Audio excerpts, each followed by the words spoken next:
기록을 하겠습니다. 그 이렇게 된 자료인데 우리가 여기서 보면은 이 정규 분포라는 거에서 평균은 m, 표준 편차는 시그마라는 거를 따르게 된다라는 것을 알 수 있습니다. 그냥 이거는 우리가 정한 겁니다. 就是说大家你们就知道这个公式里面的话，m 它是代表的是平均，然后它的这个阿尔法它代表的就是这个标准偏差的意思。 그래서 요 표에서 이렇게 보면은 제일 가운데 요 부분이 평균이 되고요. 然后这个正态分布里面最高的那一部分，中间的那一部分的话就是平均。 이렇게 표준 편차만큼 떨어진 부분들이 존재하게 될 겁니다. 然后平均两边就是左边和右边的话，它也有一些就是说比分布的一些东西，在它的两边值。 정규 분포 같은 경우에는 이 말 그대로 노멀 디스트리뷰션이기 때문에 가장 일반적인 형태이기 때문에 요 값들의 넓이가 얼마인지 등이 다 계산이 되어 있습니다. 所以就是说，就像它的这个名称一样，正态分布这个名称一样，就是表示的一般性、最常见的这种规律。然后，所以它中间的这一部分值的话，都是已经经过计算好的。 예를 들어서 우리 IQ가 100이 평균이고 표준 편차가 15 정도 되거든요. 我们就是举个例子，想大家的 IQ 值的话，就是 IQ 的话，我们达到110这个样子，然后它的标准偏差，我们大家把它想成15。 이걸 기준으로 생각을 해보면 IQ가 85에서 115 사이에 있는 사람의 숫자가 거의 70%가 된다는 것을 알 수 있습니다. 这样子的话，就是说，它的这个大家的这个 IQ 值的话，就是说从85到115这个之间达到 IQ 值的话，可能就是占大概有10%这个样子。 그러면 두 표준 편차로 늘려서 생각을 해보면 IQ가 70과 130 사이에 있는 사람들의 숫자는 95%까지 늘어나게 됩니다. 这样子的话，就是在 IQ 数值从70到130这个样子的话，我们就可以把它想象成大概分布的人只有95%这个样子。 네, 그래서 우리가 뭐 기본적으로 이렇게 데이터를 이해할 수가 있겠죠. 所以我们就是对基本的这个数值，就像刚刚举的这个例子，可能常见的就在中间，一些极少数出现的就在两边，我们可以就是这样大概去理解。 즉 평균을 가운데 두고 표준 편차만큼 간격을 두고 떨어져 있는 이러한 모양을 우리가 정규 분포라고 부릅니다. 就是再重新简单的解释一下，就是中间部分这个正态分布，中间部分表示的是平均，然后两边低的部分的话，就是表示的标准偏差。 우리가 이것을 수식으로 표현을 하면 그 확률 변수 x라는 것, 이 x라는 것이 물결 표시 있죠, 요게 이제 따른다는 표시예요. 이것은 노멀 디스트리뷰션을 따른다 이렇게 표현을 합니다. 在它这个中间的这个公式的话，它其实就是给你看的这个正态分布的它的一个计算公式，其中它的这个x 的话，它就是代表的是它的那个正态的这个 n 这个数值。 그리고 괄호 안에 들어가는 부분은 여기 m이라고 써 있는 부분, 여기 앞에는 평균을 써주게 되고요. 然后在它的这个可能大家那个白色图里面看的不太清楚，它最下方的话有一个 m 的这个位置，这个 m 的话其实就是相当于是平均。 뒤에는 분산을 써주게 됩니다.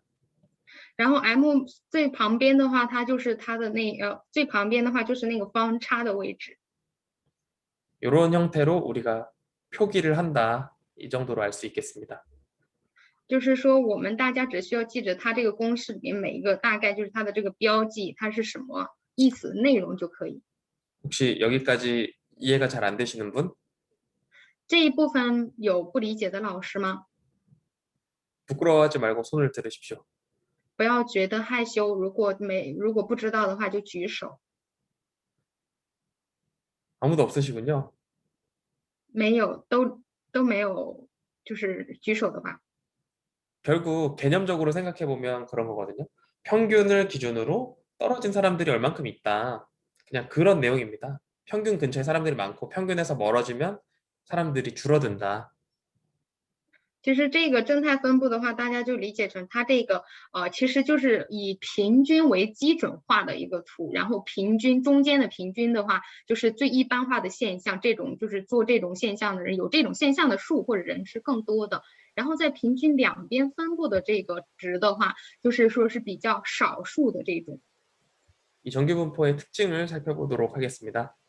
下面我们来看一下这个正态分布的一些特征。 정규분포가 이렇게 생겼죠. 我们再重新就是说去画一下它的这个画一下它的图。 정규분포는 첫째로 시메트릭 디스트리뷰션이다 이렇게 써놨습니다. 在第一个英语里面教授读的刚刚读的那个 SymTick 的这个的话，就是也会这样子。第一个是它的正态分布的一个最大的特征，对称嘛，应该是对称分布。 시메트릭이라는 말은 뭐냐면은 평균을 중심으로 대칭이 되어 있다는 뜻이에요. 这个就是说 SymTick 这个的单词的意思的话，它是以平均就是为中心，就是说对称的意思。 평균을 기준으로 딱 잘라서 반을 접으면 두 개의 그림이 똑같아진다 이런 뜻이죠. 就是说以这个中间的平均值为中心，然后把它就是说切断的话，就是说相当于就是说一分为二呀，这个分布的意思。 그리고 종 모양의 형태를 가지고 있습니다. 而且第二个的意思就是英文的单词的意思就是说是中，就是因为它的这个模样的话，就是模样的话有点像中型嘛。 그래서 우리가 이런 모양을 그냥 그 종형 분포다 이렇게 부르기도 합니다. 所以这个正态分布图的话，也会把它叫做是中型分布。 이런 자료에서는 평균, 그다음에 그 미디어, 중앙값, 최빈값이 모두 동일합니다. 在这个里面的话，就刚刚教授写的第一个，然后是平均，然后第二个的话就是中位数，然后第三个的话就是它的众数。 또 하나의 특징은 그 단봉 분포라는 건데요. 然后还有一个最大的特征就是那个单峰分布。 단봉 분포라는 말은 볼록 솟은 부분이 하나 있다는 말이죠. 这个单峰分布的意思的话，就是说它的在正态分布里面就是比较占值比较少的这一部分。 예를 들어서 뭐 쌍봉 분포 이런 것도 있는데 그런 거는 이렇게 생긴 분포입니다. 其实也有双峰分布的这种词，但是双峰分布的话就是教授现在画的这个像两座山一样，这个就是把它称作双峰分布。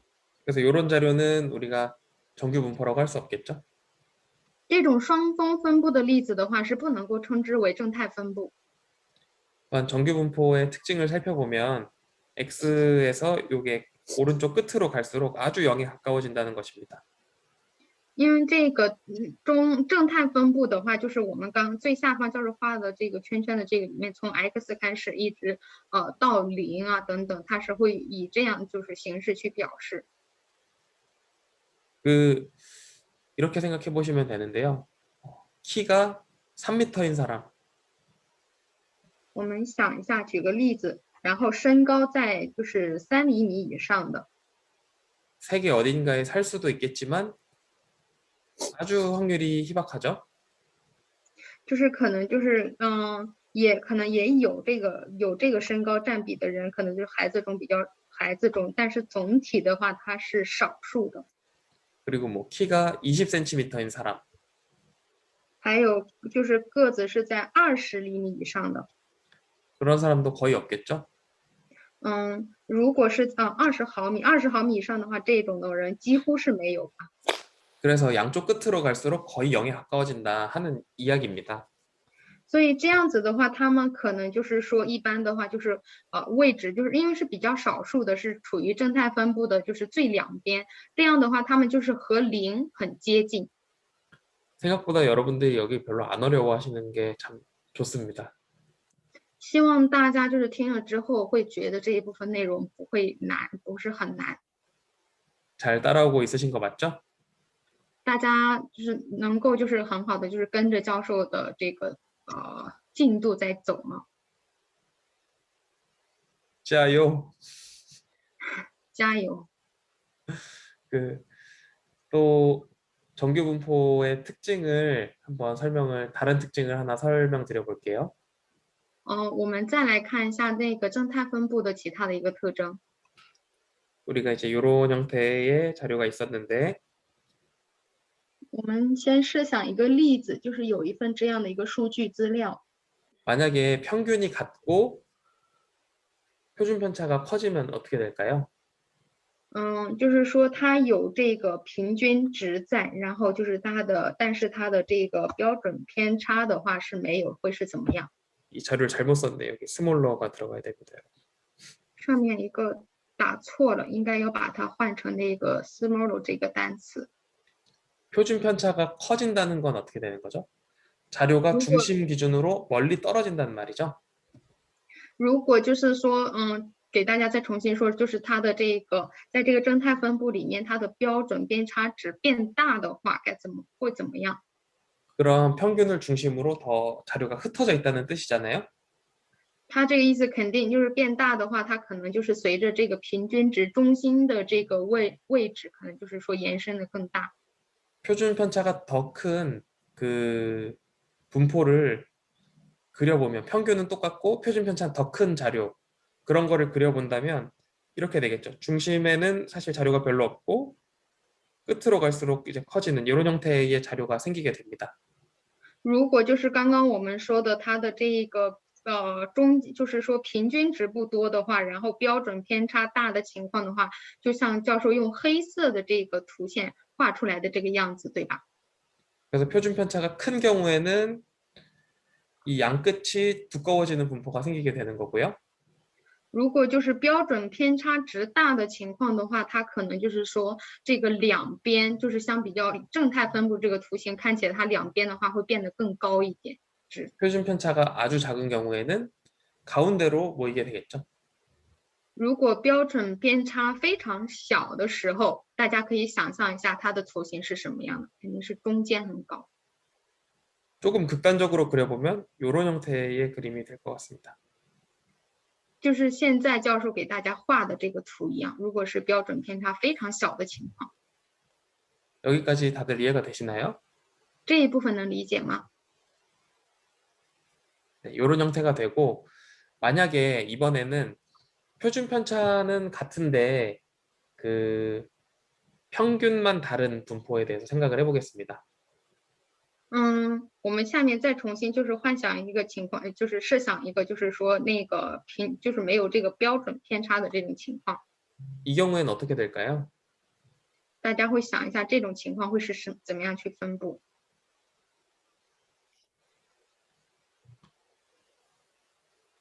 맞습니다. 우리 후추스 선생님이 말씀해 주신 것처럼 평균의 위치가 바뀌게 되는 거죠. 就像刚刚好像是胡老师回答的嘛，就是说它的这个，就是说这个那个什么那个平均差就是平均值它就是没有了。 그래서 이런 분포가 하나 있었다면 똑같은 그 표준 편차를 가지고 평균만 다른 분포는 이렇게 옆에 생기게 되겠죠. 就是说，如果就是在设想它的这个就是标准偏差相同的时候，然后它可能再去画的时候，就是像现在教授画的这个两座山峰一样的图形。 즉 표준 편차라는 거는 중심을 기준으로 얼마나 흩어져 있느냐 이걸 나타내는 건데 흩어진 정도가 다 똑같다는 말이잖아요. 就是说，如果它那个随着当时刚刚讲的第一种的话，就是说它随这个正态分布的话，随着它中间的这个中间这个平均值的话，它是就是随着平均值去分布。如果平均值就是说不在一起的话，那可能它的标准偏差是相同的，但是均值是可以切换的。 그래서 요 모양은 벨 쉐입은 똑같은데 이 평균의 위치만 여기가 M1이고 M2 이렇게 바뀌게 되는 겁니다. 서로 다른 자료. 所以就是说它的这个可能就是位置的平均值的位置都是一样的，只不过是它们就是都是在属于不同的，一个是平均一、平均二这样的去表示。 네, 이게 정규 분포의 특징입니다. 这也是就是和刚刚讲的那一部分都是属于这个正态分布的一些特征。 네, 여기 또 제가 그림을 그려놨었네요. 这个是教授画的一个它的图形。 표준 편차가 같은 경우에 평균만 바뀐다면 이런 형태의 그림이 나타나게 되는 거죠. 就是标准们它的平均值相同的时候，就是说它现在的这个图形，就是可以用这样的式去表示。 즉 축만 바뀌고 그대로 그림은 옆으로만 이동하게 됩니다. 就是说它的这个值的话，就是中心位置标准偏差相同，然后中心位置的平均值它是不变的，只是它的这个位置可以一点一点的向旁边移动。 반면에 그 평균이 일정하고 표준 편차가 줄어든다면 가운데로 몰리게 되겠죠. 표준 편차 작다는 거는 모여 있다는 뜻이니까요. 然后这种情况的话，就是说，第一个就是说平均均值相同，然后它的标准偏差比较小的时候，就是刚刚我们看的这个红色的这个图，如果是风度很大，如果就是大的话，它可能就是它的中间的这个高度的话又变低，两边的话的变宽。 그래서 가운데로 볼록 솟거나 아니면 옆으로 펑펑해지거나 이렇게 뚱뚱해지거나 그렇게 되겠죠. 就是说，可能就是它的这个均值相同，标准偏差大或者是小的时候，可能就是它的这个中间的这个正态分布中间的这个位置，要么变得特别高，要么变得特别低，或者两边变得很胖。 즉 정규 분포에서 평균은 이 중심축의 위치를 의미하는 거고 표준 편차는 얼마나 우뚝 솟았는가 그거를 보여주는 거라고 할 수 있겠습니다. 所以这三个图就是给大家看的，其实就是想告诉大家，中间的这一个位置就是它的这个正态分布的这个平均值，它的这个平均值的就是一直是固定的，但是标准偏差的话，一般都是在两边随着这个移动的。 여기까지 다 잘 따라오셨나요? 到这里大家还都能够理解吗？ 그러면 여기서 한 걸음만 더 나아가 보겠습니다. 那我们就再跳下一步，然后去讲 이번에는 표준 정규 분포입니다. 这一部分的话是平均的正态分布。 그래서 이번에는 그 normal distribution 앞에 스탠다드가 붙습니다. 对，在刚刚前面我们讲的正态分布前的话，它又标了一个就是平均。 그 스탠다드라는 단어의 뜻이 뭐죠? 기준이란 뜻이잖아요. 就是一看这个 standard 的这个英文的话，它一般就是说它是基准或者是平均的意思。 그래서 요 표준 정규 분포 같은 경우에는 아, 이 x라는 값을 변환을 해주는 겁니다. 在这个平均正态分布里面，它有一个 x 值，这个 x 值是指的就是可以变化的一个值。 일단은 어떻게 할 거냐면 x에서 x의 평균을 빼줄 겁니다. 在这个 x 值里面的话，就是直接减去它的平均。 그러면 요 값의 평균은 얼마가 될까요? 那你们觉得它这个值的平均该是多少呢？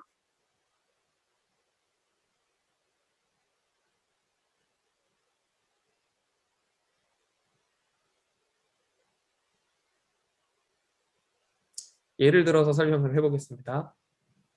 举个例子给大家举个例子来说明一下。 우리 반 학생들의 그 시험 점수가 쭉 있다고 생각을 해보세요. 我们就是以这个我们的考试成绩为例， 평균이 70점이고 표준 편차가 10점이에요. 平均值是70，标准偏差是10。 그래서 100점 맞은 학생도 있고 90점 맞은 학생도 있고 80점 맞은 학생도 있고 쭉 있겠죠? 然后考80的也有，考100的也有，考70分的也有。 근데 제가 점수 계산하기가 힘들다. 그냥 전부 70점씩 빼겠다. 이렇게 하면 어떻게 될까요? 但是由于就是说计算比较辛苦，直接就是说把这个70这些给去掉了，会怎么样呢？ 그럼 100점이었던 사람은 30점이 되고 90점이었던 사람은 60점이 되고 아니 맞네. 20점이 되고 80점이었던 사람은 10점이 되고 70점이었던 사람 0점이 되겠죠? 那这样子的话，就是说考100，因为刚刚教授把70去掉了，考100的人的话，他们就变成了30分，然后考80分的人就变成了10分，考70分的人他们就变成了0分，对吧？ 그러면 이 바뀐 점수의 평균이 몇 점이 될까요? 那你们觉得这些分数的平均会是多少呢？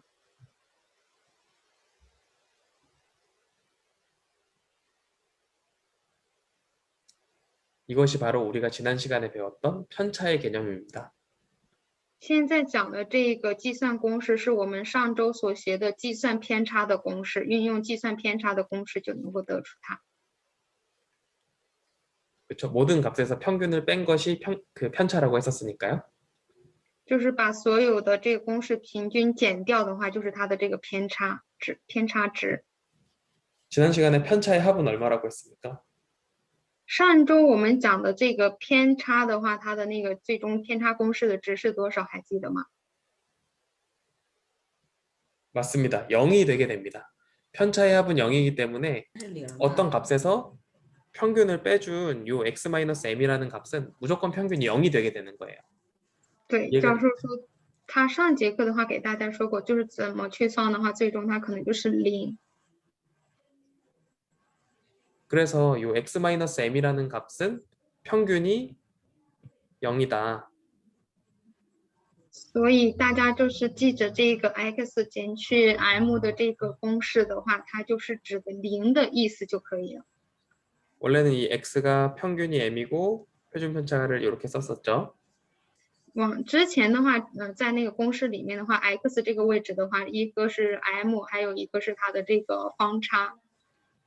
이 변수를 x-m이라는 변수를 한 번 더 가공을 해서 이번에는 표준 편차로 나눠 보겠습니다. 所以这个 x 减去 m 的话，它只是在前面的这个公式的基础上进行了一个加工，然后就是说让你去求这个标准偏差的值的。 그러면 표준 편차는 얼마가 될까요? 이 전체 값의 표준 편차는? 大家试想一下，现在这个正方形里面的这个公式的标准偏差是多少？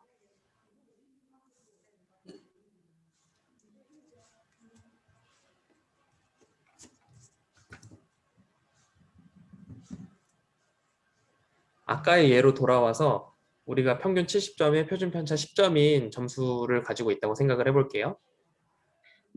前面我们是不是举了一个例子，就是说那个分数的例子，教授为了计算方便，把考70分的人都去掉，这样子考100分的变成30， 80的变成70分。大家以这个例子为例来想一下。 그러면 우리가 점수를 모두 10으로 나누는 거예요. 这样子的话，就是它的标准偏差的话，就是说这所有的这个分数的话，都要把它变成15。 그럼 100점이었던 사람은 10점이 되고 70점이었던 사람은 7점이 되겠죠? 这样子的话，考100分的话，它就是变成了10分，然后考80的话，它就变成5分这个样子。 즉 단위가 달라졌을 뿐이지 위치가 바뀌는 건 아니잖아요. 就是说，它可能就是随着它这个求值的不同，它的这个单位或者数值会进行去变化，但是它的这个位置是不会变的。 그럼 표준 편차가 아까 10이었는데 이젠 얼마가 됐습니까? 刚刚那个标准偏差的值是10，那你们觉得它现在的话会是多少？ 사람들의 점수가 10점, 9점, 8점, 7점 이렇게 되었다고 했을 때 就是刚刚我们举的那个例子，就是人们的那个大家考试的分数，然后变成10分或8分啊、80、100的这个例子。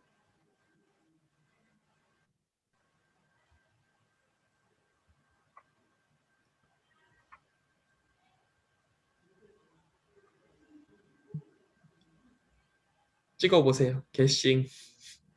你们可以把它直接就是发过去也行，在聊天群里面发，或者给告诉教授就可以了，在哪个位置。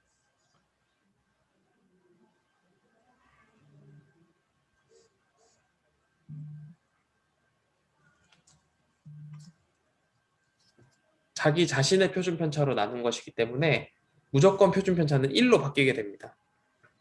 就是说，因为它这个再怎么变的话，它中间刚刚讲的，它数值可能会有什么就是变化，但是中间位置它不会变，所以它怎么样子去数值怎么样去变，它最终都会是1。 그래서 우리가 바꾸게 된 이 시그마분의 x-m이라는 변수는 결국 노멀 0,1을 따르게 되는 거죠. 所以就是说，我们刚刚前面表示的这个西格玛，然后西格玛的这个值就是 x 减 m 这个值，其实它最终代表的意思就是说，它只能等于0或者1。 그럼 이런 쓸데없는 일을 왜 할까요? 你们觉得我们生活中或学习中学的这些绝对不会用的，但是为什么会给大家去讲呢？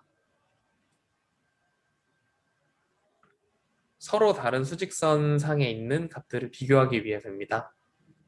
就是为了让大家知道它这些就是在相互，就是一些数值相互之间的这个数值，为了就是更好的做比较，所以才要了解这些原理。 가령 어, 한국에서 키가 175인 사람하고 중국에서 키가 178인 사람하고 어느 사람이 더 각자의 나라에서 높은 순위에 있겠습니까? 举个例子，在韩国身高1.75米的和在中国身高是1.78米的，你们觉得他们在自己的国家，就是在自己的国家里面的话，他们是属于就是说最高的这个就是个子最高的吗？ 모르시겠다는 의미인가요? 是不知道呢？大家还觉得是不是？ 아니, 아니. 아, 누가 더 위에 있는지는 알 수 없다 이런 의미신가요? 就是说不知道，就是说他们两个在他们所在的国家哪个是最高的这个意思，对吧？不是最高的。嗯，你可以就是直接再说一下你的回答吗？我给教授解释一下，好的。用一个句子来说。好，不是那种不知道是那个1.78米来说的话，不是咱们中国最平均数，或者是说最矮的，也不是说最高的。 이거 170 일단 중국의 경우는 이거 178은 중국에서는 이거 제일 키가는 제일 높은지 이거 높은지 적은지는 이거 잘 모르니까 이거는 판단하기 좀 어려울 것 같아요. 아, 그러면 이제 이렇게 생각을 해볼 수가 있는 거죠. 그 X 중국, X 한국 이렇게 있다고 생각을 해봅시다. 那这样子的话，我们再举一个简单的例子，然后把 x 然后想成中国或者是韩国。 X 중국의 경우에는 중국인들 평균 남성 키가 얼마나 될까요? 如果 x 是中国的话，你们就是 x 中国这个中国的平均身高，你们觉得是多少？男性的平均身高？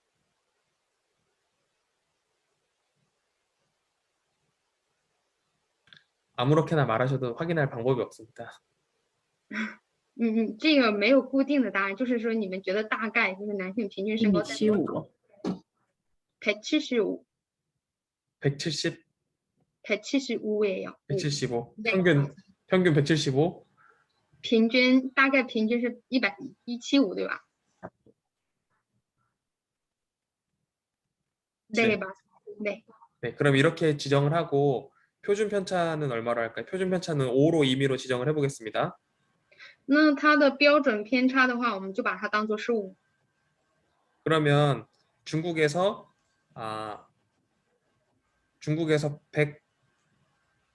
180으로 할게요. 180. 180인 사람들의 위치는 어디에 오냐면 이렇게 되는 거죠. 180에서 175를 빼주고 표준 편차로 나눠주는 거죠. 那这样子的话，我们就来看一下个子是180的这个，它大概位置是在哪？它这样子去计算的话，其实就是180它减去这个175，它可能最终就是得到是5的这个值，5的这个标准偏差值。 그럼 표준화된 x의 값은 1이 되게 됩니다. 那它这个标准化的这个 x 这个值的话，它就会等于1。 여기쯤 오게 되겠죠. 大概所以说它的这个180的这个位置的话，就是在这个大概1这个左右这个位置去表示。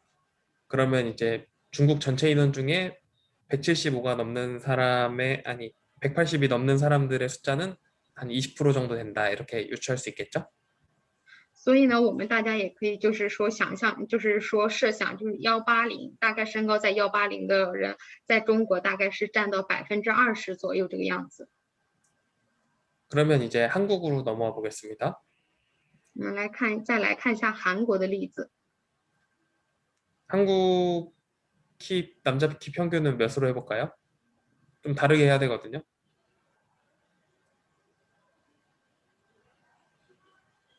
刚刚教授说就是要把韩国男性身高的值，举一个值来说，要和中国的不太一样，才能就是说让大家更好的理解。 김민정 선생님. 네, 170으로 할까요? 네, 170 좋습니다. 韩国的平均身高170， 그리고 표준 편차를 10으로 해보겠습니다. 标准偏差是15， 아, 그냥 5로 할게요. 标准偏差换成5， 그러면 여기서 180인 사람 같은 경우에는 어떻게 되느냐? 然后在这里的话，180的这个位置，你们觉得是在图上的大概是哪个位置呢？ 똑같은 수식에 집어넣어서 계산을 하게 되면 이렇게 되겠죠?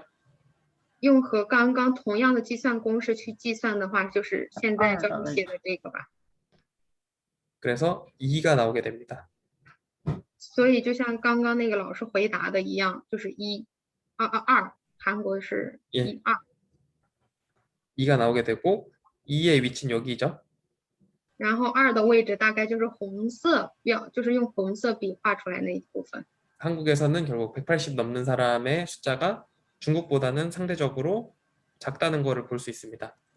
所以就是说，韩国的男性平均身高的这个分布的话，就是在这个用这个图表示的话，可以就是解释成比中国更少一点。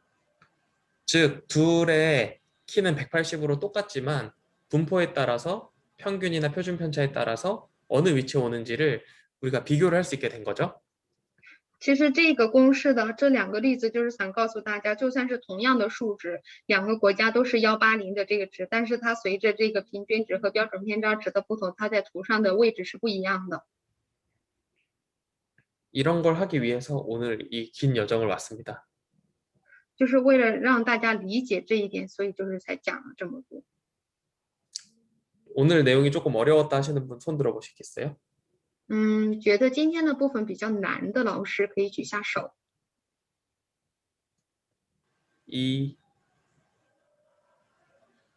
한 분만 계신가요? 只有1位老师吗？ 두 분, 2位， 두 분밖에 안 계시군요. 우리 아주 잘 따라와 주신 것 같습니다. 只有2个老师觉得难。教授说，那可能他觉得今天呢还是可以的，大家都是理解的都还差不多。 세상에. 네, 我可以问个问题吗？ 질문해도 되나요? 당연히 질문하면 괜찮습니다. 当然可以。是这样子，我想请问一下，为什么韩国人这边是180减去1190？这不是地方我有点190吧？是175吧？是170是吧？对 sorry，是180 미안해 减去170。 对，미안해. 죄송해요. 한국의 키 계산 공식에서 잘 못 봤어요. 180 빼기 아, 170이잖아요. 선생님은 190로 봤어요. 아, 왠지는 미안해. 잘 모르겠어요. 괜찮습니다. 没关系。 没关系. 사실 이제 좀 재밌는 얘기를 해보자면은 아직 진짜 어려운 걸 시작을 안 했다는 겁니다. 给大家就是开个玩笑，真正难的部分还没有开始。 대신 이제 숫자는 안 나옵니다. 就是之后这一部分内容很难，但是它不会再出现数学，就是数字不会再出现。 조금만 집중해서 생각을 해보면은 우리가 흔히 일상생활에서 쓰는 말들이거든요. 其实就是说，我们再好好想象的话，就是我们下面要学的这部分虽然没有数字，但是就是我们在生活中可能会经常用到的一些话。 하지만 이걸 통계적인 말이라고 생각하기 때문에 우리가 이제 어려움을 겪는 그런 부분에 대해서 좀 말씀을 드리려고 해요. 因为它这些话的话，在统计学里面的话，它可能就是被称作统计术语、统计语言，所以就是想给大家提前说一下，可能会比较难。 자, 한번 보겠습니다. 일단 모집단이랑 표본이라는 말이 나오는데요. 然后首先我们可以看一下，在这里的话，就是首先出现了一个总体和样本这2个单词。 사실 여기까지는 아주 쉽죠. 우리가 흔히 쓰는 말이잖아요. 在这里的话，应该大家不会觉得难吧？因为是我们经常用到的、经常接触到的这个术语。 모집단이라는 것은 우리가 영어로 population이라고 하고요. 就是这个 population， 这个就是说是韩国母集团，中文的话就是总体的这个意思。 모집단이라는 말에서 모는 어머니를 뜻합니다. 其实就是这个的话，中文的话就是也现在我们叫做总体嘛，就是以前也会叫做是母本母体，就是这个刚刚教授讲的这个母就是母亲的意思。 그래서 우리가 어떤 연구를 할 때 모집단이다라고 하면은 해당 대상 전체를 의미하는 겁니다. 所以如果在一个研究里面说这是我们这个研究的这个母集团，其实就是总体的意思。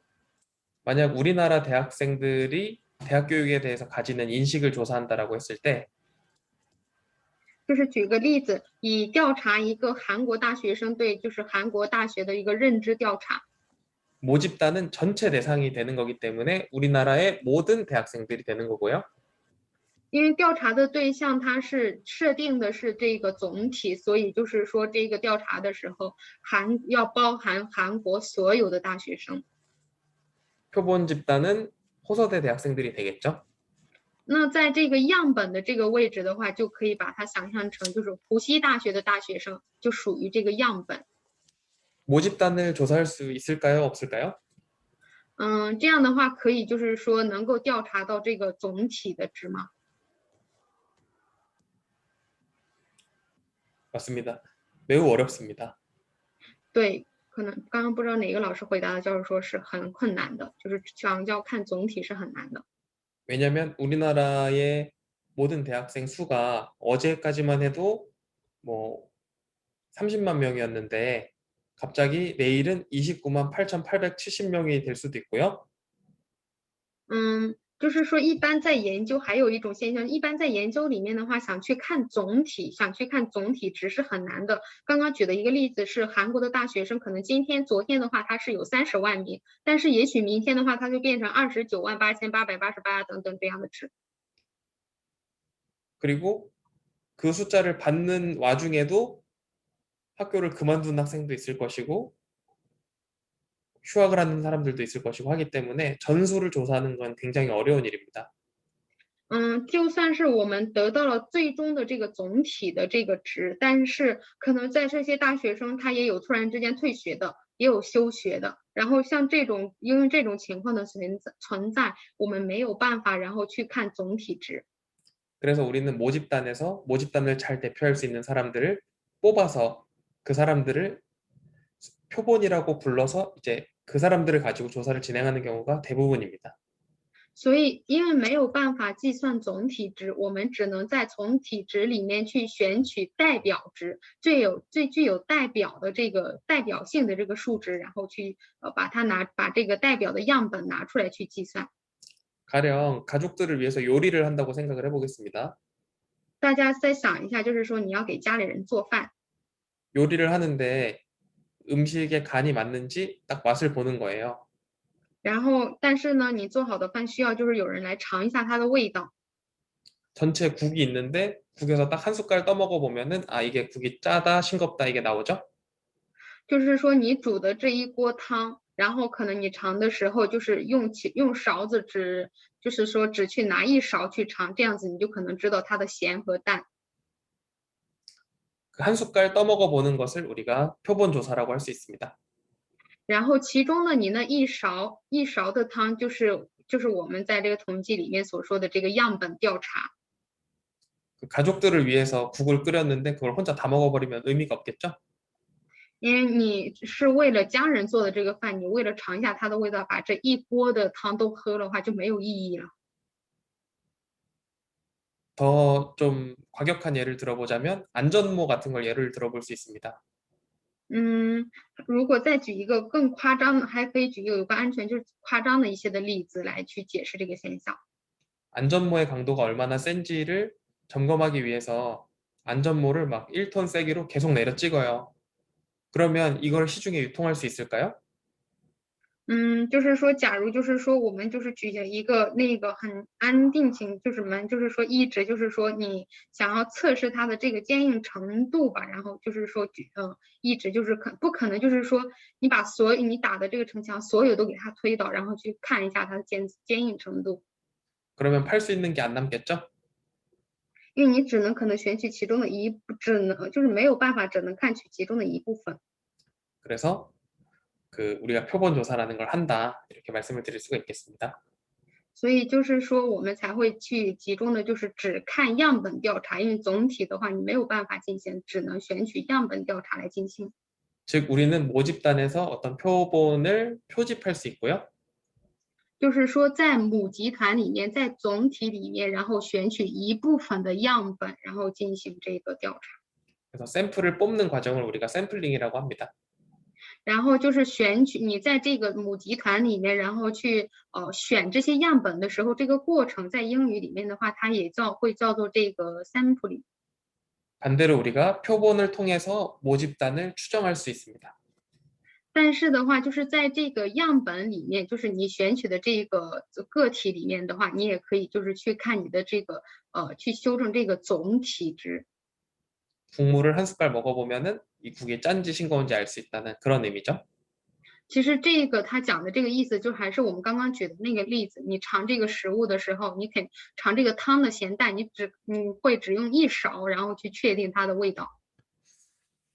중심극한 정리라는 게 있는데요.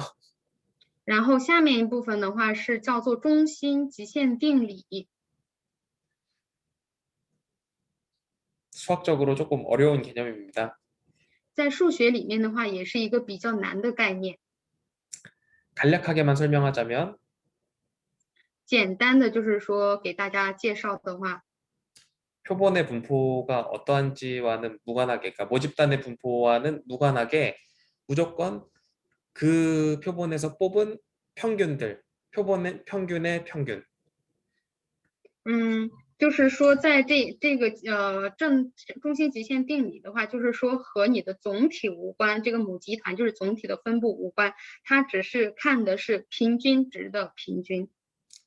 중요한 것은 표본 평균들의 평균이라는 거예요. 重要的是就是这个个体的平均的平均。 그게 항상 정규 분포를 따르도록 되어 있습니다. 它经常就是说会追随着这个刚刚我们前面提到的这个正态分布。 결국은 우리가 통계 검정을 통해서 입증하고 싶은 것은 해당 그 평균이 어디에 있는지를 맞추고 싶은 거거든요. 这个就是我们经常就是会运用统计去验证的一部分，就是最终就是想看一下它这个平均值到底就是在哪里。 여러분 얼굴이 많이 어두워 보이시는데 괜찮으신가요? 看大家的脸色都不太好，大家还能坚持吗？ 네.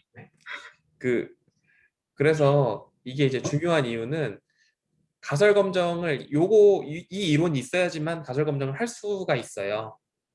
其实最终要说的就是说，只要有这个中心极限定理的存在，我们才能够去验证假设。 물론 실제로 여러분들이 이 그 정리를 뭐 유도해내고 뭐 계산할 줄 알고 이럴 필요는 전혀 없습니다. 其实说实话，在你们平常无论学习生活中没有就是去运用这些公式去计算它呀，这些肯定都用不到。 다만 표본에서 뽑은 평균들이 결국 정규 분포를 따른다는 것, 그것만 기억하시면 됩니다. 就是说你们要知道它的这个就是它的就是总体里面的它的这个总体里面它这个总体里面的一些样本呀或者个体还有它的这些平均呀是代表就是大概是什么要知道的。 한 가지 중요한 부분은 이 부분인데요. 最重要的在这个中心极限定理有一部分很重要的内容，叫做用蓝色的笔圈出来的这一部分。 이 분산의 크기가 표본을 몇 개 뽑았느냐에 따라서 달라진다는 거죠. 在这个里面的话，它是指的方差大小，就是说方差的大小就是随着你的这个选的样本值，就是样本变化而变化。 표본을 여러 번 뽑으면 어떻게 되겠습니까? 你们的样本如果就是说选了特别多的样本，你们觉得它会怎么变化？ 저는 요거 생일지 요즘 네. 통합이 어린이집 전화해서 다 해요? 이모가 죄송합니다. 네. 이렇게 되는 거겠죠. n이 만약 그 표본을 많이 뽑는다면 결국은 요 n이 커지게 되겠죠. 就是说你们的样本如果选的样本非常多的，肯定这个 n 的值它就会变得很大嘛，肯定就是说 n 的话，它肯定这个值的话，它也是越来越大，越来越大。 분모가 커지면 전체 값은 어떻게 됩니까? 因为你的这个分母它变大的话，它整体的话，它的这个值肯定是怎么变化的，就是一样的原理。 전체 값은 작아지게 되겠죠. 就是说它的全体的这个值肯定只能变小。 예를 들어서 보면 이런 거예요. 10분의 20보다 100분의 20이 더 작은 숫자잖아요. 就是说我们来举一个看一下20%或100%，就是说它肯定就是说以这个公式去表示的话就是这样的，可能你的这个分母要是变大的话，它的这个子母就是分子可能只能变得越来越小。 그렇기 때문에 그 분산이 표본을 많이 뽑으면 많이 뽑을수록 작아지게 되겠죠. 所以可能就是说它的这个方差值的话，就是随着样本的数量，样本越多，然后它的方差值就是只能变得越来越少。 우리가 정규분포에서 정규분포 아까 그렸었는데 거기서 그 표준 편차가 작아지면 어떻게 된다고 했었나요?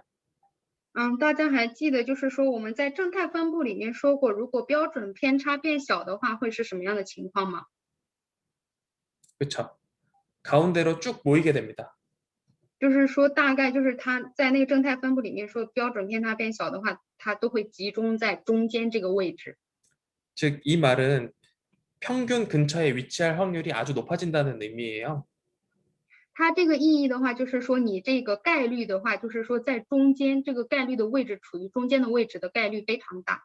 사실 당연한 얘기입니다. 其实听起来就是就觉得是很理所当然的一种道理。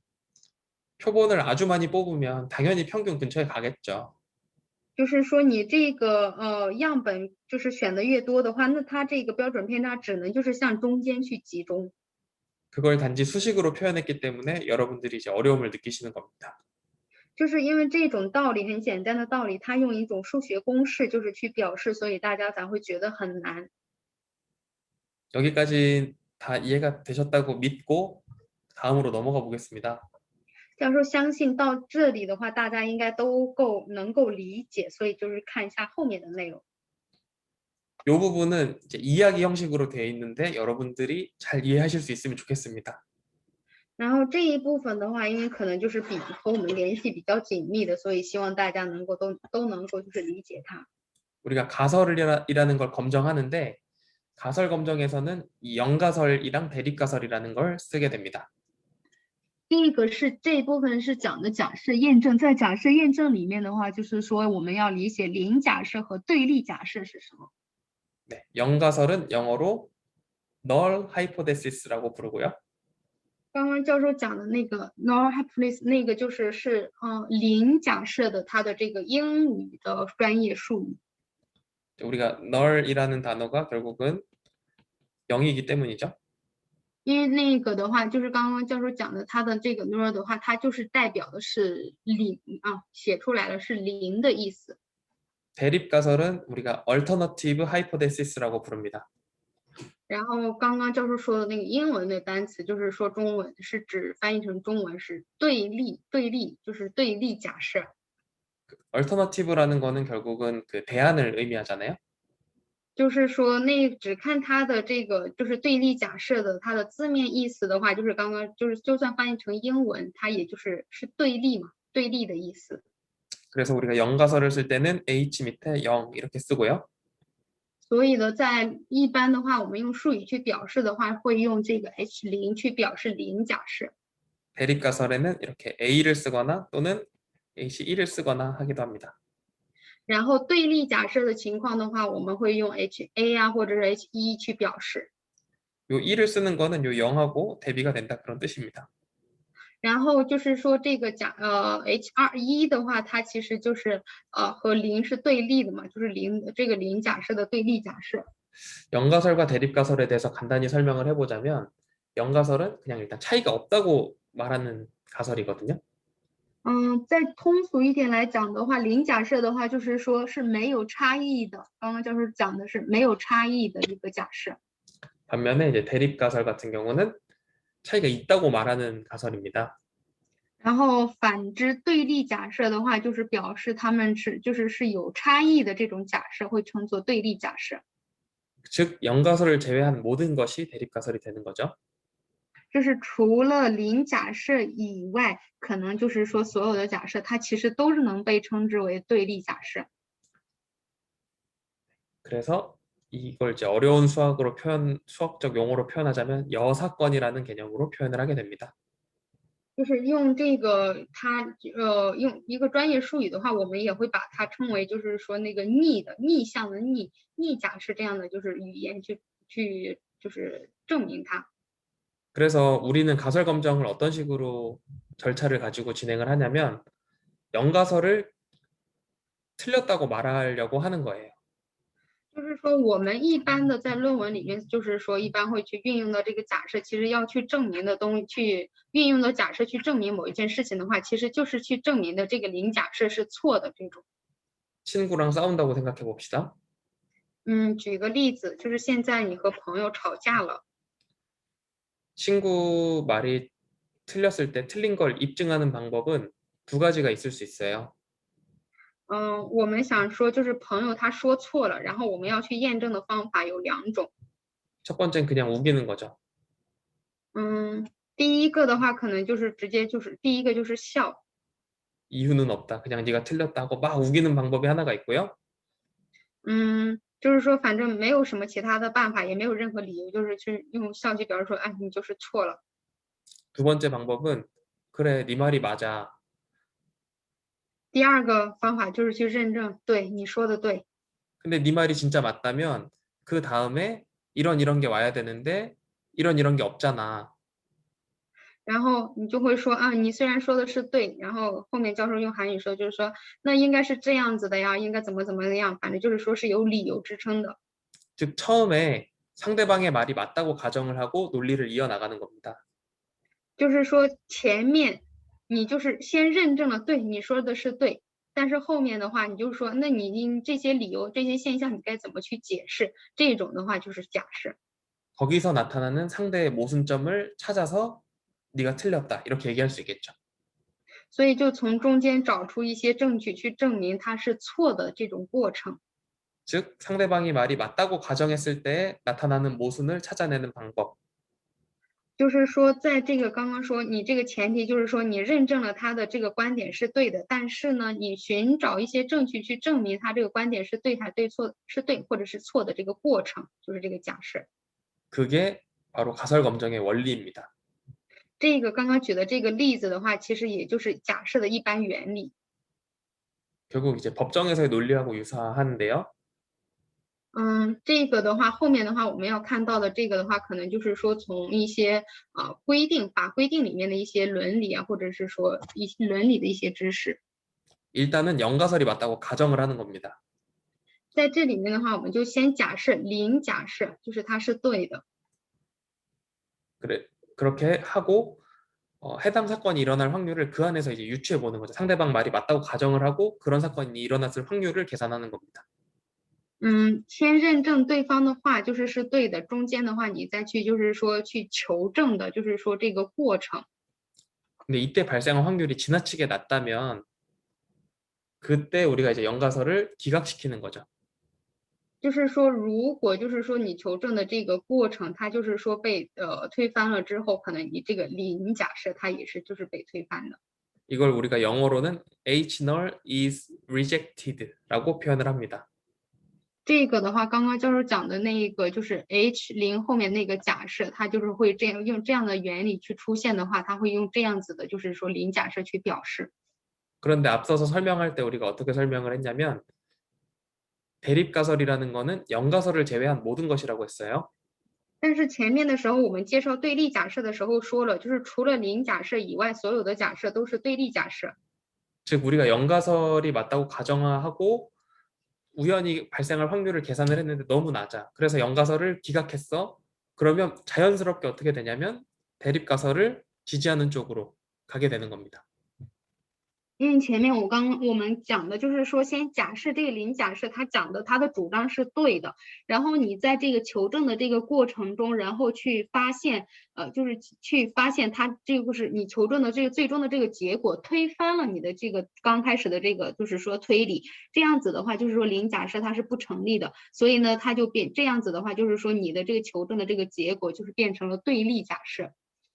즉 우연히 발생했을 확률을 구하는 게 이 가설 검정에서의 제일 문제라는 거죠. 所以就是说，去求一个偶然的一个，就是那个偶然的一个率值的话，其实就是在假设验证过程中是最不稳定的一个要素。 그러니까 연가설이 참일 때 우연히 그 사건이 일어났을 확률을 우리가 p-value라고 부릅니다. 然后那个就是我们刚刚教授讲的那个 p-value 的那个的话，一般的话就是指这种在这个求证假设的过程中，然后出现这个偶然概率的这种现象。 근데 틀리기로 정한 수준이 뭐 몇 퍼센트다 이렇게 나왔는데 그게 뭐 얼마나 나와야지 낮은 건지 높은 건지를 우리가 정해야 되잖아요. 但是就是它错的这个基准水准是什么样子的，我们需要就是自己去把它这个水准定下来。 가령 이 사람 말이 거짓말 같은데 우연히 그게 발생했을 확률이 한 10%가 돼. 그러면 그 사람은 거짓말쟁일까요? 아닐까요? 如果这个人说的话是说谎的话，就是他说的是假话，然后你求证的这个几率是10%，那么你这个10%的这个结果能够去认定他就是一个爱说谎的人吗？ 아니라고 보는 게 우리가 이제 통계적 검정의 방법입니다. 就是说不是，他不是这个说谎的人，就是说经常说谎的人，就是说去验证的这个过程，其实就是统计，然后就是说统计假设里面求证的过程。 10%는 우연히 발생할 수도 있잖아요. 因为这个10%的话，就是它可能就是偶尔也会发生的一种现象。 그래서 우리는 좀 엄격한 기준을 가져가기 위해서 5%로 하겠다.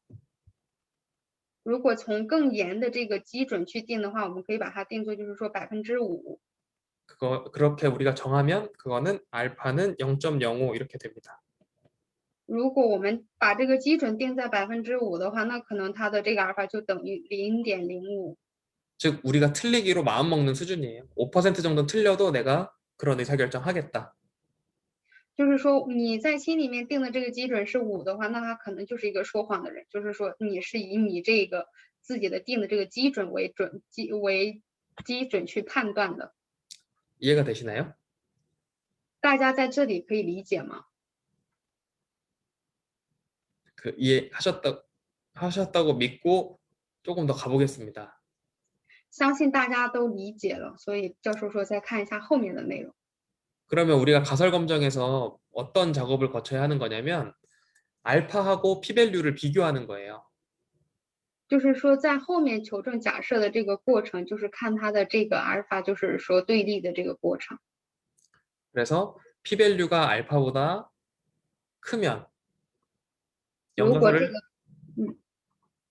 p 值比阿尔法更大的话，然后零假设就 그러면 우연히 발생했을 확률이 우리가 틀리기로 결심한 수준보다 높은 거잖아요. 就是说可能这个偶然概率事件的发生的这个偶然事件发生的概率值就会比较高。 그래서 연가설을 기각하지 못합니다. 这样子的话，这种情况的话，我们的这个零假设就是没有办法去推翻。 반면에 우연히 발생할 확률이 너무 낮다면 然后反之，然后这个偶然事件的概率发生的概率很低的话， 그때는 연가설을 기각하게 됩니다. 然后这个时候我们的这个零假设它可能就是能够被采取。 많이 어려우시겠지만 그 예시를 통해서 한번 설명을 해보겠습니다. 这些原理内容只看这个定义上可能会很难，然后我们先通过一个例子，然后再来解释一下。 한 가지를 빠뜨렸네요. 就是说刚刚有一个就是刚好说的就是有一个错的， 이 가설 검정에서는 오류가 발생할 수 있는데요. 因为在假设里面的话，它也会发生错误，就是称作误差，就是刚刚韩语的那个误流。 이 딱 두 가지의 오류가 발생할 수 있습니다. 一般的话会发生5种错误。 타입 1 에러. 첫 번째 에러는 뭐냐면 연가설이 진짠데 거짓이라고 생각하는 오류예요. 第一种误流的话，就是说它的原假设的主张是对的，但是然后你的就是求证，你验证假设的结果是错的， 이게 더 위험한 오류입니다. 这是最危险的一种错误。 왜냐하면 그 일종 오류를 범하는 경우에는 우리가 어떤 행동을 하기 때문이죠. 연구 가설을 선택하게 되는 거기 때문에 因为第一种这个被称作一种物理，就是第一个物流的话，就是说它是可能就是代表了某一种行动，然后这样子的话就说明你在这选定这个假设的这个定假设的这个基准，就是刚开始它就是错的。 두 번째로 발생할 수 있는 오류는 이종 오류인데요. 然后第二次就是发生的这个错误，就也能够被称之为二次错误。 연가설이 잘못돼 있는데 그거를 그냥 믿는 오류입니다. 就是说零假设你的这个里面的零假设它就是错的，但是你相信了这个零假设它是错的，这种它是被称作二次误差。 그럼 이렇게 표로 한번 그려볼까요? 把刚刚讲的这个内容通过一个表的形式给大家看一下。 오른쪽에는 실제 상황을 적어볼 거고요. 右边的这个就是说可以把它想象成是实际的一种状况， 여기는 우리의 결정을 적어보겠습니다. 左边的话就是说是我们能够决定的一部分。 여기는 H0 참, H1 거짓, 아니 H0 거짓 이렇게 쓸 수 있겠죠? H0的话就是中间的话写的是韩语的 H0 참， 然后后面的话写的就是 H0的考据。 실제로 그러니까 연가설이 참이거나 거짓이거나 둘 중 하나밖에 없어요. 因为这个实际中这个假设的话，它也只能够就是说被列举成现在我们讲的韩语里面认定的这个 H0 참还有 H0 考据这两种。 반면에 이런 통계 과정을 거쳐서 우리가 결정을 내리는 것도 두 개밖에 없겠죠? 其实就是可能他写的这个就是真和假吧，因为你就是再怎么去验证的话，你也只能去验证它是对是错，或者是真是假。 똑같이 두 개밖에 없습니다. 그래서 이 2 곱하기 2 테이블이 나오는 건데요.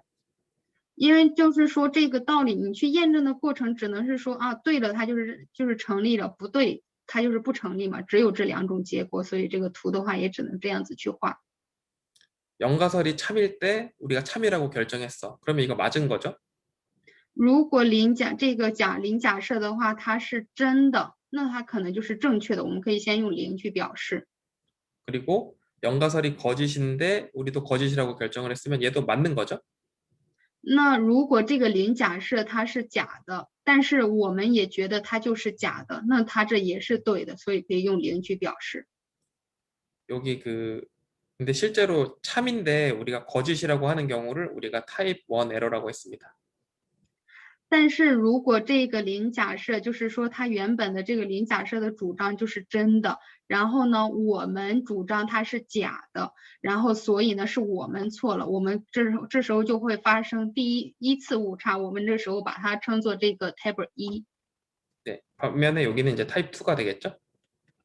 那在旁边的就是上方的这个位置的话，它就可以被称作这个 type 2，就是二次物理。 우리가 타입 1은 알파라고 부르고요. 这个的话，我们就是那个就是第一个的那个 type 1的话，我们可以把它称作这个阿尔法。 타입 2는 우리가 베타라고 부릅니다. 然后 type 2的话，我们就可以把它称作 베타。 그리고 그러면 이제 여기의 확률은 무조건 1이 되잖아요. 실제로 참인데 우리가 참이라고 하거나 거짓이라고 하거나 둘 중 하나밖에 없기 때문에 두 개의 합은 1이 되게 돼 있습니다. 然后中间教授用红色正方形表示的这一部分的话，它的这个值只能为1，因为它只有两种结果，要么对，要么错，所以它最终只能是1。 그래서 이 부분의 값은 1 마이너스 알파가 됩니다. 所以它这一部分的话就是1减去这个阿尔法。 이쪽도 마찬가지로 여기는 1 마이너스 베타가 됩니다. 所以这右边的话也是因为它只能为1，所以也是1减去贝塔。 그래서 우리가 1 마이너스 알파는 신뢰도라고 부르고요. 所以第一个这个红色的这个公式的话，我们有时候也会把它称之为信任度。 즉, 이 신뢰도라는 말은 뭐냐면 연가설이 참인데 우리가 참이라고 하는 거예요. 这个信赖度是指的是什么意思？就是说你这个假设它是真的，但是你的主张就是说我们验证的时候也说它是真的，这个时候就是可以被称之为信赖度。 영어로는 이제 reliability라고 쓰죠. 然后那个刚刚教授写的是它的英文，中文可能就是可信度或者是信赖度。 그리고 1-베타는 우리가 검정력이라고 부릅니다. 然后这个1减贝塔的这个公式的时候，我们会把它称作这个就是验证力。 이거는 무슨 말이냐면 영가설이 실제로 거짓이에요. 근데 우리가 거짓이라고 판단을 했어. 맞춘 거잖아요. 这个就是验证力指的是什么意思？就是说它这个假设是错的，然后我们求证的时候也说了，它这个假设它就是错的，所以就是说这个时候的话，我们就是会把它称作是这个验定力。 그 위대한 일을 해낸 겁니다. 这个的话，其实就是你去求证它的这个一种就是过程吧，求证这个假设。 왜냐하면 거짓인 걸 거짓으로 밝혀냈기 때문이죠. 因为就是说你可能就是它这个零假设之前就是错的，但是经过你的这个假设的这个验证，也认证了它，再次验证了它这个是错误的这个结果。 그래서 우리가 이 검정력은 영어로 파워라고 부릅니다. 所以的话，就是说这个검정력这个韩语的검정력一样，英语的话，它会用这个 power 去表示。 요거를 하나의 예시를 들어서 설명을 해보겠습니다. 刚刚讲的这个原理，再通过一个例子，然后给大家解释一下。 부적절한 예시가 나왔네요. 자, 가설 검정을 하는데 이런 상황을 가정을 해볼게요. 어떤 여학생을 네, 就是这个就是一个假设验证的例子。 어떤 여학생이 나를 쳐다보는데 뭔가 예사롭지 않게 쳐다보는 게 왠지 날 좋아하는 것 같아. 그런 느낌이 들었어요. 我们先举一个例子，假如有一个女生一直偷看你，你觉得她喜欢你， 미혼임을 가정하고 我们就是先抱着这种心态，就觉得她好像喜欢我。 저 여학생이 나를 좋아하는 것 같다는 느낌을 받고 저 여학생이 나를 좋아하는 것 같다. 이건 뭐가 됩니까? 我们心里面就想的她好像这个女学生好像喜欢我哎，你们觉得就是这个的话，我们这一句这个设想会是成为什么？ 연구 가설이 됩니다. 대립 가설이 됩니다. 这个会成为我们研究的假设部分，就是他会就是说我们刚刚推测的那个他可能喜欢我，他就是我们的对立假设。 왜냐하면 우리가 입증해야 하는 것이기 때문이죠. 因为我们就是要去肯定，这是我们就是经过有一个依据要就是有的这个设想之后的话要去验证，所以它是这个对立假设。 그래서 설명을 해보면 이렇습니다. 영가설은 저 여학생이 나를 좋아하지 않는다. 就是说零假设再去定义一下零假设，这个女学生不喜欢我，它就是零假设。 대립 가설은 저 여학생이 나를 좋아하는 것 같다. 然后对立假设的话就是说，哎，这个女生好像喜欢我。 일종 오류를 범하면 어떤 일이 생길까요? 如果在我们前面提到的依次物流，就是不是中文就是依次误差的时候，你们觉得会发生什么样的变数？ 그럼 실제로 영가설이 참인데 내가 오해하는 오류잖아요. 第一个的话，可能就是说你猜错了，就是说人家就是说并没有喜欢你。 그러니까 여학생은 날 좋아하지 않는데 나는 저 사람이 날 좋아하는 거라고 생각을 하는 거죠.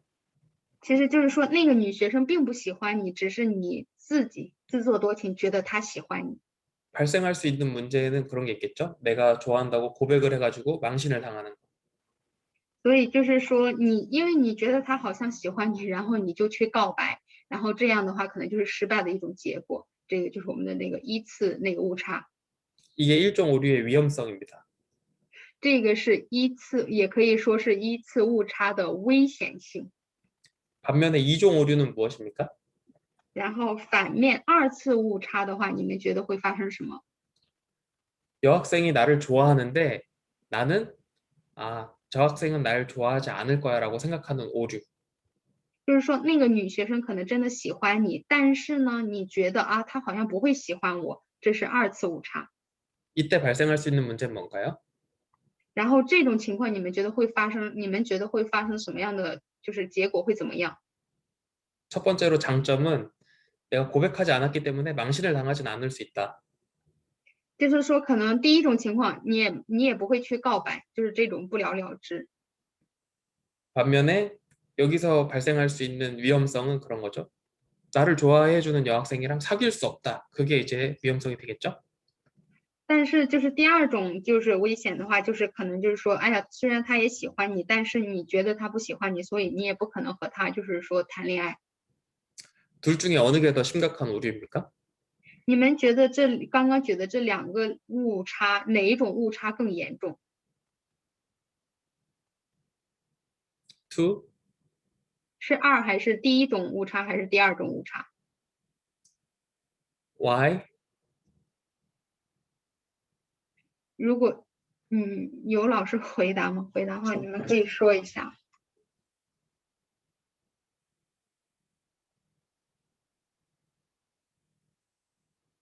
이제 그렇게 생각하시는 이유는 아마 그걸 것 같아요. 나를 좋아하는데도 불구하고 사귀지 못했으니까 그게 더 심각한 거 아닌가요? 이렇게 말할 수 있겠죠?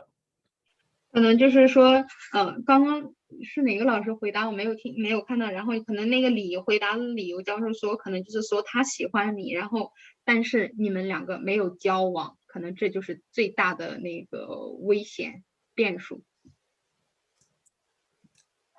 그런데 만약에 1종 오류를 범했어요. 그러면 고백을 하고 다시는 돌이킬 수가 없어요. 如果是在第一次误差里面的话，可能就是说你告白了，但是其实呢，人家不喜欢你。 그래서 사실은 1종 오류가 더 위험한 오류입니다. 其实实际情况下的话，其实一次误差是最危险的误差。 그래서 1종 오류랑 2종 오류 중에 우리는 두 가지 모두를 고려해야 하거든요. 我们的话其实就是无论是第一种的误差，还是第二种的误差，都是要我们去考虑到的。 근데 제일 먼저 초점을 둬야 되는 거는 1종 오류를 낮추는 데다가 초점을 둬야 된다는 겁니다. 但是我们首先要去修正的话，就是修正这种误差的话，我们必须先以这个一次误差，就是说为基准，然后去修订它。 사실은 더 극단적인 예를 준비했습니다. 其实教授还准备了一个比较极端的例子。 남편이 외도를 한다. 이런 연가설을 세워보겠습니다. 연구 가설을 남편이 외도를 하는 걸로 바꿔서 생각을 해볼게요. 我们就是先举一个例子，就是说先举那个老公出轨吧。 그럼 연가설은 남편이 외도를 하지 않는다고, 대립가설은 남편이 외도를 한다가 되겠죠? 零假设就是老公不会出轨，对立假设就是老公会出轨。 1종 오류는 어떤 경우입니까? 一种物理就是一次误差的时候，你们觉得会是什么样的情况？ 남편이 바람을 안 폈는데 이혼을 하는 경우입니다. 第一次就是说其实你的老公并没有那个出轨，但是你觉得他出轨了，就是离婚的这种情况。 2종 오류는 남편이 외도를 했지만 나는 남편이 바람 안 폈다고 믿는 오류죠. 第二种物流的话，就是你的老公然后其实出轨了，但是你觉得他没出轨。 물론 아내 입장에서 이게 속상한 일일 수 있겠지만 이혼을 하지 않았기 때문에 돌이킬 수가 있죠. 虽然站在妻子的立场上挺可悲的，但是最终的结果，因为你们没有离婚， 그래서 우리는 1종 오류에 더 초점을 둬야 된다. 잘못 안 한 사람을 이혼시킬 수 없잖아요.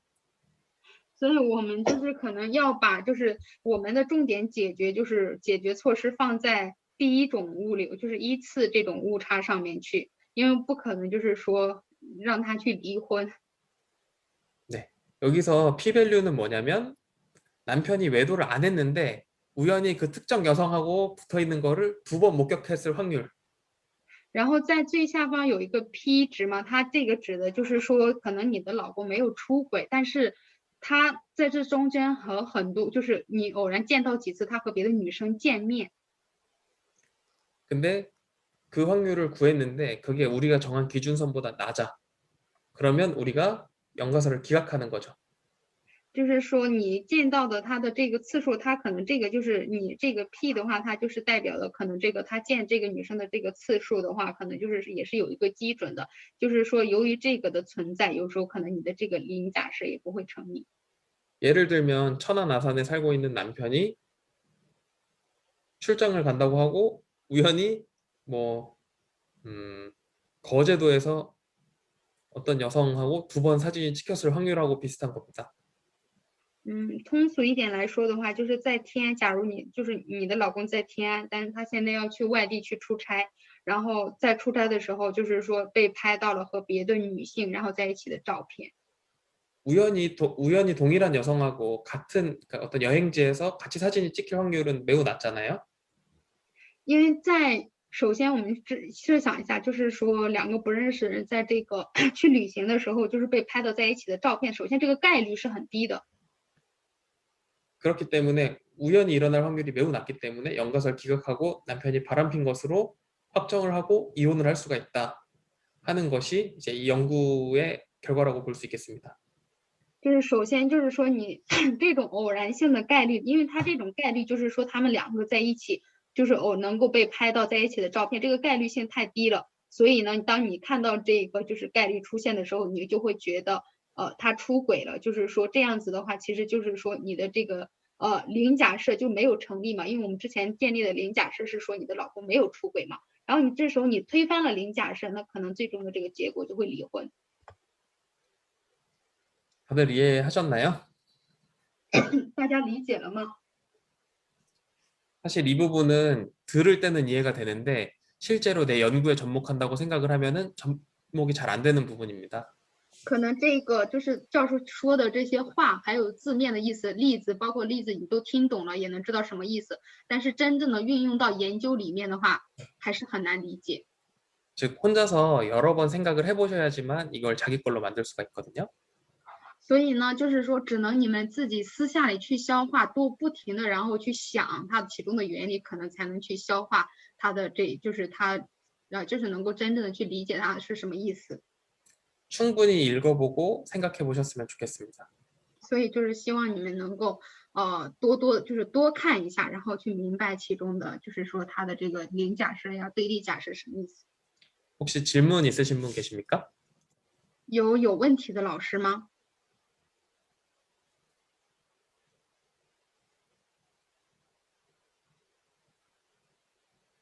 백미녀 선생님. 네. 리징 리 老 라오시. 师，你好，我想问一下，最后2个案例就是在生活中去分析，用统计的方法来分析我们所预测这个事情发生的概率，是吗？就是刚刚举的这2个生活中的例子，如果用统计分析方法去分析的话，就是说是不是用的这个预测，是吧？对对。 그 마지막에서는 교수님 이거 예시한 그 사례는 이거든요. 그 남편 이혼한 외도 사례. 네네.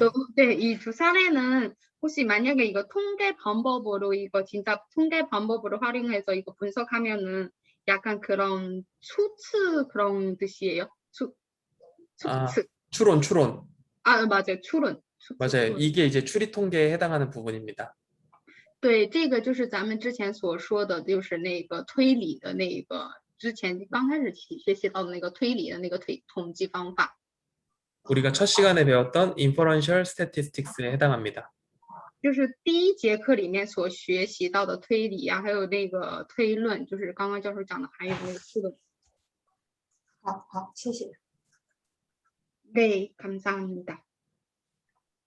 또 다른 질문 있으신 분? 还有其他的疑问吗？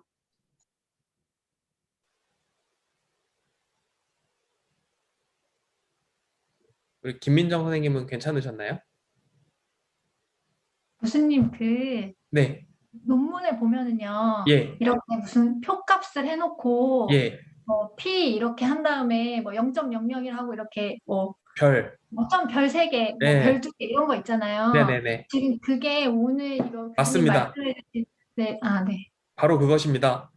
네, 그러면요. 네. 그 표에 예를 들어서 온라인 수업에서 사용하는 디지털 기계가 낡아서 방해를 받은 경험이 있다라는 거에 표가 이렇게 있어요. 질문을 해서. 네. 그러면 그게 거기에서의 p-value가 제가 뭔지가 좀 그러니까 그걸로 봐야 되는 건가요? 그거는 네. 우리 신선업 선생님 한번 해석해 주시죠. 对，刚刚那个金老师他问的是在论文里面，就是说我们在论文里面，大家是不是都能够遇到那个？你们看论文的时候有没有遇到分析图出现？无论是相关分析啊，还是技术分析啊，或者其他的回归分析，就是有那种图表嘛，就是那种图，就是那种，刚刚他讲的就是说是那种图表出现的时候，就是它一般的话就是在这个数据图下方，在那个数据图下方呢，数据表下方的话是有值出现的，就是刚刚我们讲的那个 P 值概率是什么？他刚刚问的就是说这个 P 值的这个概率，它具体代表的是什么意思？他不太明白。还有一个就是说他举了一个例子，假如现在上的是网课。然后呢，你就是说通过这个网课，然后你就是说在网上上网课，你是有经验的。以这个例子来看，这个 P 值的话是什么样的？ 네, 엄청 길게 잘 말씀해 주셔서 감사합니다. 그게 맞고요. 거기서 말하는 지금 이제 말씀은 그거잖아요. 그 p-value를 어떻게 해석해야 되느냐 그 말씀에 가깝잖아요. 네네.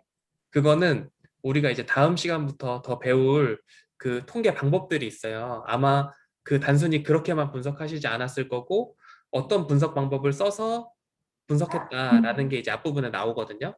네. 무슨 분석을 했다고 나오나요? 잠시만요. 이건 되게 단순한 방법이었던 것 같은데 제가 봤을 땐 네네. 분산 분석? 잠시만요. 지금 3장 초반에 있을 거예요.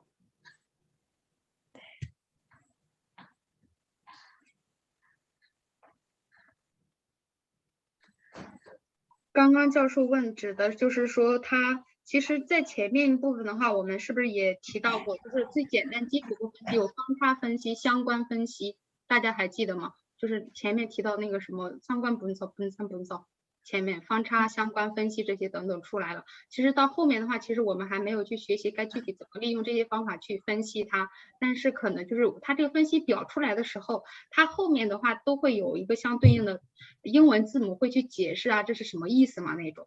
其实可能到后面的话，我们会具体的去学习，但是现在这个老师就是在问这个问题，然后教授问他的是，假如说我们要去解释，就是刚刚那种例子的话，该用哪一种方法去分析？是用这个方差分析吗？ 여기에는 무슨 분석이라고 나와 있나요? 여기에는 집단 간 평균 차이 분석과 공변수를 통제한 회귀 분석을 주로 활용했다고 되어 있어요. 아, 그러면은 아마 첫 번째 말씀하신 집단 간 차이 분석이 우리가 다음 시간에 배울 t-테스트 또는 아노바에 해당하는 거거든요. 거기에 네. 별이 붙어 있으면 어떤 의미냐면 연가설이 그거예요. 연가설이 그 우리가 배울 그 t-테스트랑 아노바는 두 집단 평균이 같다. 혹은 세 집단 이상의 평균이 같다. 그게 이제 연가설이에요.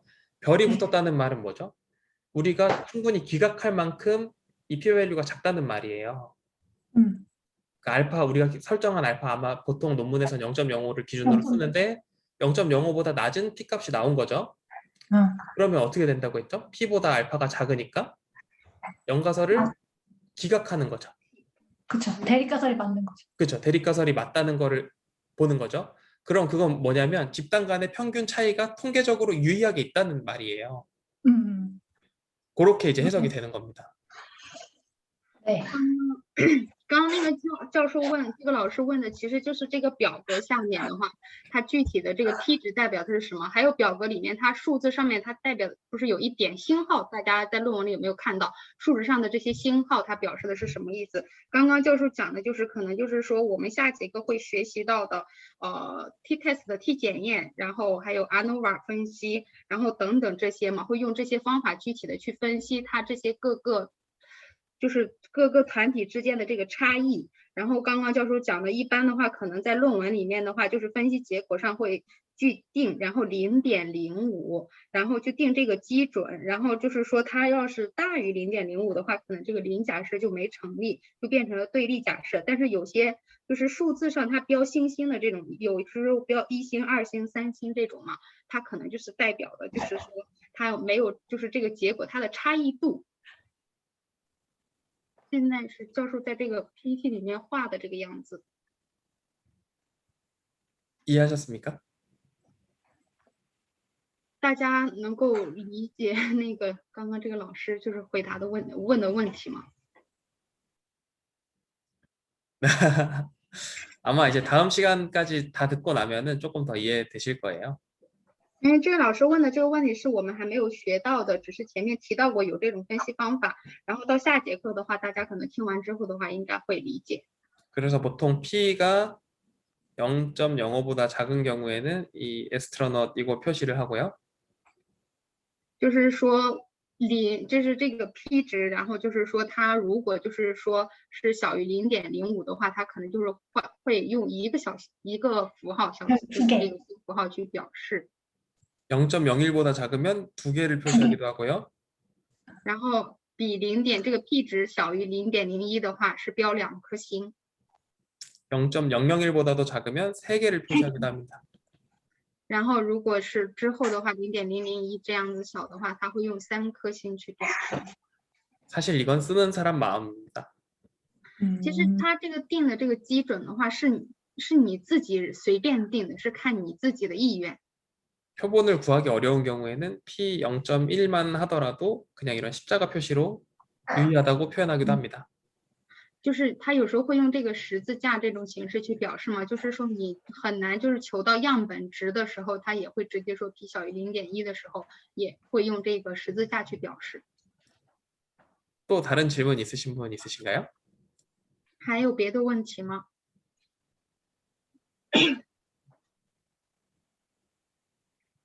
없어요. 없습니다. 교수님 이제. 오늘 너무 많은 내용을 강의를 했는데요. 네. 이거를 잘 숙지하시면은 이게 이제 되게 오래 써먹을 수 있는 거고 이게 약간 허들이 있는 거기 때문에 충분히 이제 여러분들의 무기가 될 수 있습니다. 刚刚教授讲的就是因为我们今天讲的内容太多了，这些知识点其实不是说听一次就能够充分的理解的，可能就是需要你们就是接触很多次才能够明白。 네, 더 이상 질문이 없으시면 오늘 강의 여기까지 하도록 하겠습니다. 네, 감사합니다. 감사합니다. 감사합니다. 네, 감사합니다.